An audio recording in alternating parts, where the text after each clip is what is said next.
বাগেরহাটের মোরেলগঞ্জে নগর একাডেমি তাহফিজুল উম্মাহ মডেল মাদ্রাসার উদ্যোগে হিফজুল কুরআন সমাপনী শিক্ষার্থীদের পাগড়ি প্রদান উপলক্ষে তৃতীয় বার্ষিক ওয়াজ মাহফিল অনুষ্ঠিত হয়েছে। বুধবার বিকেল ৩টায় মাদ্রাসার মিলনায়তনে এই অনুষ্ঠানের আয়োজন করা হয়। বিস্তারিত থাকছে ডেস্ক রিপোর্টে।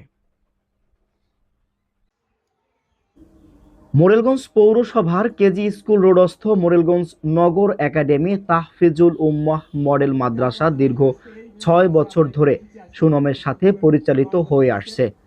হিফজুল কুরআন সমাপনী শিক্ষার্থীদের পাগড়ি প্রদান উপলক্ষে অনুষ্ঠিত অনুষ্ঠানের শুরুতে বিভিন্ন মাদ্রাসার ওস্তাদদের অংশগ্রহণে বিশেষ মশক পরিচালনা করেন হুফফাজুল কুরআন ফাউন্ডেশন বাংলাদেশের চেয়ারম্যান ওস্তাজুল হুফফাজ শায়েখ আব্দুল হক। অনুষ্ঠানে প্রধান অতিথি হিসেবে উপস্থিত ছিলেন বাগেরহাট ৪ আসনের মাননীয় সংসদ সদস্য অধ্যক্ষ আব্দুল আলিম। এছাড়াও স্থানীয় রাজনৈতিক গণ্যমান্য ব্যক্তিবর্গ, আলেম ওলামা, অভিভাবক ও ধর্মপ্রাণ মুসল্লি উপস্থিত ছিলেন। এ সময় প্রধান অতিথির বক্তব্যে অধ্যক্ষ আব্দুল আলিম বলেন, ধর্মীয় ও নৈতিক শিক্ষার প্রসারে এমন প্রতিষ্ঠান গুরুত্বপূর্ণ ভূমিকা পালন করছে। কোরআনের হাফেজরা জাতির সম্পদ, তাদের যথাযথ মূল্যায়ন করতে হবে।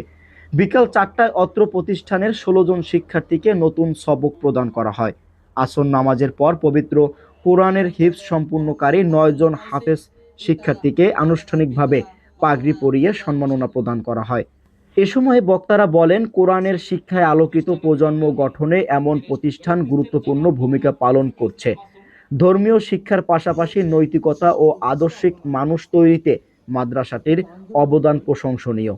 সমাপনী বক্তব্যে অত্র মাদ্রাসার প্রতিষ্ঠাতা ও পরিচালক হাফেজ মোহাম্মদ গিয়াসউদ্দিন বলেন, পবিত্র কোরআনের আলো সমাজের প্রতিটি ঘরে পৌঁছে দেওয়াই আমাদের মূল লক্ষ্য। দীর্ঘ ৬ বছর ধরে এই মাদ্রাসা দ্বীনি শিক্ষার প্রসারে কাজ করে যাচ্ছে। ভবিষ্যতেও কোরআনের হাফেজ তৈরির এই ধারাবাহিকতা অব্যাহত থাকবে। মোহাম্মদ ইখলাস শেখ, মোরেলগঞ্জ, বাগেরহাট।